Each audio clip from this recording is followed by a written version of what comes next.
Situational awareness and etiquette.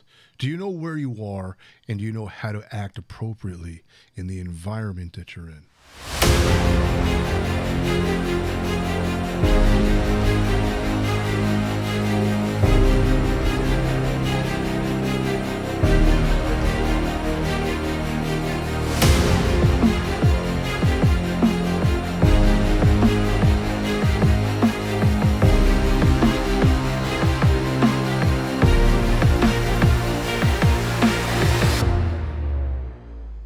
This is Dr. Spencer Coaches. Today I'm going to talk to you about situational awareness and what happens when you lose situational awareness.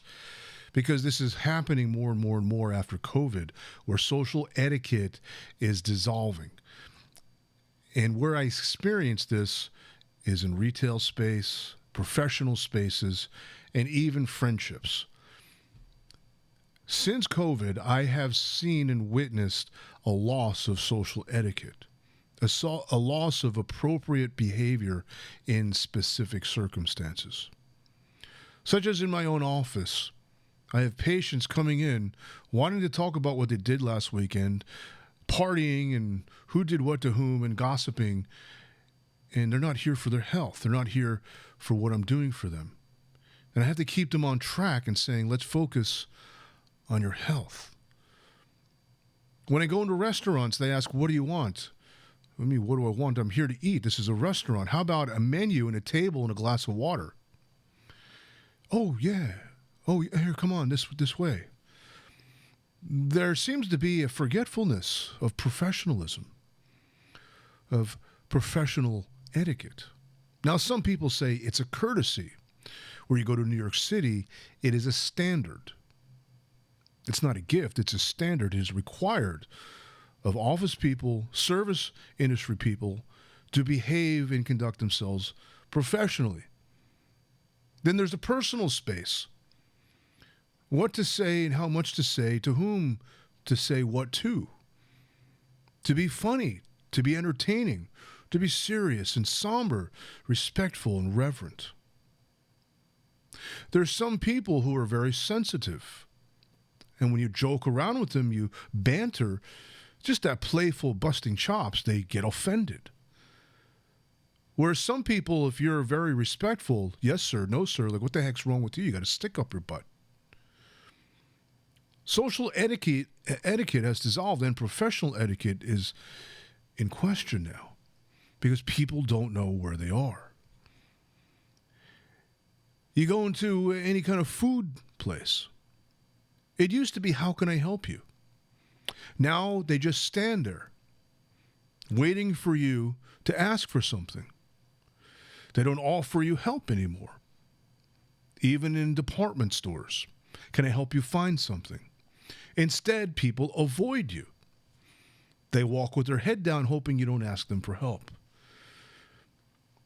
I'm seeing this. Situational awareness. You're in a professional environment. You're working for Lowe's or Home Depot. You should be asking your customers, can I help you? Have you found what you need today? The service-minded or service mindset is dissolving. And I believe because it's COVID.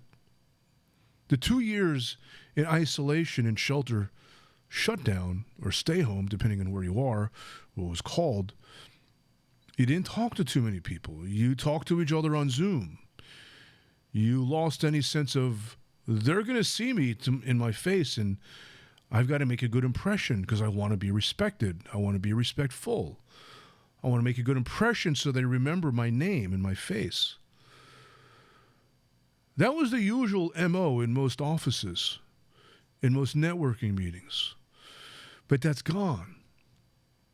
Maybe it's slowly coming back. There used to be, how are you doing? And a sincere inquiry, a sincere desire to know how you're doing. Now it's, what do I say to this person? I don't know. There's a real social awkwardness. And I can tell people want to talk to each other because I go to the gym and just start conversing with people about their workouts, and they get excited about having a conversation. They want to talk. They want to share. but not unless you initiate conversation. Maybe it's because of where I am, but I've noticed this even in New Jersey. They used to be very friendly, a high degree of customer service. How are you? Last time I saw it, they would remember me. But now it's, who the hell are you and what do you want? Or they just stand there and look at you. Are you going to ask if I want anything or not? I'm going to order a slice of pizza. Are you going to... Oh, yeah, we can. What do you need, man? You have to remind them of like, you're there to take care of customers, right? Last time I checked, this is a retail space. Why else would I be here? Why else would I come up to you but ask for your help and your assistance in locating and some merchandise or have a question about something? There's a sense of we're all just hanging out now. We're not here to help our customers. We're just here to hang out. What's wrong with you? Why do you want? You want us to be professional? You must be from the East Coast. Situational awareness is key for any business to thrive. There's a reason why McDonald's is so successful. There's a reason why when you go into any financial institution, they are wearing a suit and tie. There's a reason why in the hospital, nurses are wearing scrubs. It creates an environment of expectation, of standard. An expectation of standard of excellence in a specific area of business, such as a restaurant. The waiter should be asking, is everything okay? Can I get you another serving? Would you like another beverage? Instead, they leave you hanging for 45 minutes. And when you want something, they look at you like it's a bother to them. Yet they want you to tip them. Situational awareness is so important in the professional world and the personal world, because it says something about you. It says that you are impeccable, that you're not just there to collect paychecks. You're there to actually make an impact, to contribute, to improve circumstance, to create experience for customers so they want to come back. But there's a loss of customer service due to the internet online buying, where retail customer service is just absent. In mom and pop stores, if you owned your own store, you develop the rapport with the community because you want to be respected within the community. You want to demonstrate to the community that you're a business and a man of integrity or woman of integrity, that you are who you say you are, and your products or services that you sell are indeed what you claim them to be. Because you care about your customers, you care about the community, that you want to have a positive impact within the community.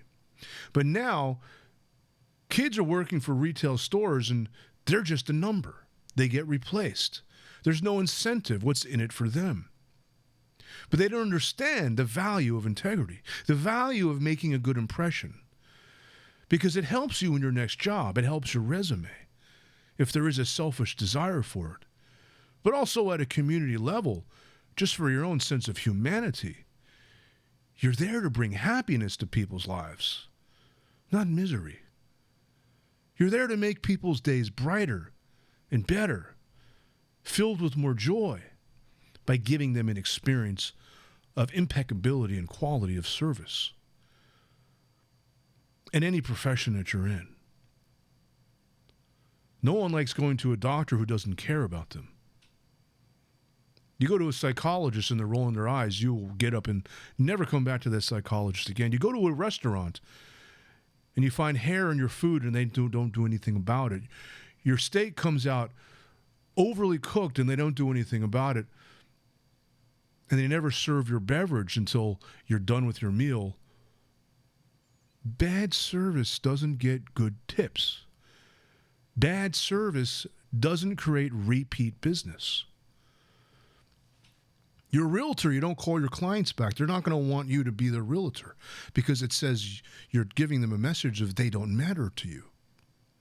When you give the message to people that they don't matter, meaning you treat them without decency, without respect, you're basically sending the message that they don't matter to you.